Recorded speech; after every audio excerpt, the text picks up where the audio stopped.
few days ago, somebody who I'll call Diane, she wrote into our website and she asked what it is that I actually teach. She wanted to know what the style is of what we teach, what it's called, because she's taken a lot of art lessons and they all apparently have labels that describe what it is, what school of art they belong to, I guess. I swallowed hard. Somebody was finally calling my bluff. They were onto the fact that I'm not a real artist, let alone a real art teacher. So it got me in a bit of a dither, and I want to share what I wrote back to her to get your opinion about the whole thing. Here's what I wrote. Dear Diane, I don't think of what I do as a way of drawing, but as a way of living. I use drawing as a way to gain a greater appreciation of my life, to look at things around me longer and harder than I normally would, and to help me to be more present and appreciative of what my life contains. I try to slow myself down when I draw and connect to my feelings about the moment. And I've been doing this for a couple of decades now, so I like to reshuffle the deck periodically to make sure that I'm not getting jaded by developing a style and an approach that somehow automates and dulls the experience.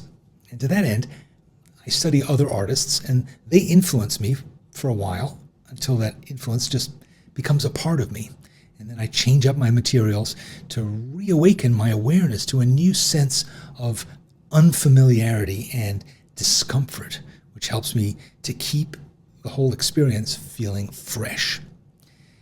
Generally, I just pick up stuff as I go along, and I consider the whole thing to be an adventure.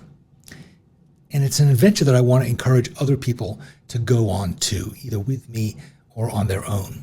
It's done so much for me that I can't help being a sort of a missionary for drawing. But I don't have a real answer as to how you personally should do it best or what your art should look like. I don't intend to teach anyone a specific style of art making, but rather to encourage them. Through exposure to lots of different artists and ideas and materials, encourage them to come up with an approach that engages and suits them. So, in short, my particular type of drawing is Danny drawing. And my goal is to help you to develop Diane drawing, whatever that means to you. If you insist on calling it something, how about illustrated journaling? That's usually been my default when somebody presses me for an answer, because I like diaries and illustrated books and maps and diagrams and stuff that feels like a record of the journey of this adventure that we're on. I wrote a book about it called Everyday Matters. You could call it that too. So what do you think about what I wrote to Diane? What do we call this thing that we do? Do we actually need to call it anything particular? I'd love to know what your thoughts are.